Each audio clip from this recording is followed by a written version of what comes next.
6.6 plus y divided by minus 6.2 equal 2.5।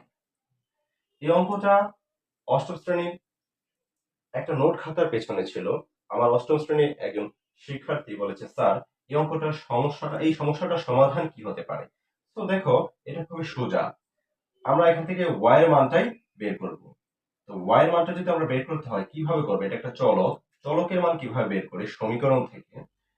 দেখো, প্রথমে 6.6 plus y, আমরা এই চলকের সাথে এই পদটাকে যদি একসাথে রাখি, এই রাশিটাকে যদি আমরা এই পাশে রাখি, তাহলে আমাদের দেখো ইকুয়েশনের ডান পাশে আমাদের এই যে ভাগের -6.2 এটা এদিকে চলে আসবে। তো ভাগ থাকলে আমরা জানি ইকুয়েশনের ডান পাশে গেলে গুণ হয়ে যায়, আবার যদি গুণ থাকে তাহলে ভাগ হয়ে যায়। তো দেখো, এটা ভাগ আছে, বরাবরের মতো এটা গুণ হয়ে যাবে। গুণ হয়ে গেলে আমরা এটাকে লিখতে পারি যে -6.2 ইন্টু 2.5। তো এটা আর এটা একসাথে গুণ হয়ে গেল। এখন আমাদের এই পাশে 6.6 প্লাস y। এখন দেখো, আবার তুমি লিখবে 6.6 প্লাস y সমান, এই দুটাকে গুণ করলে হয় -15.5।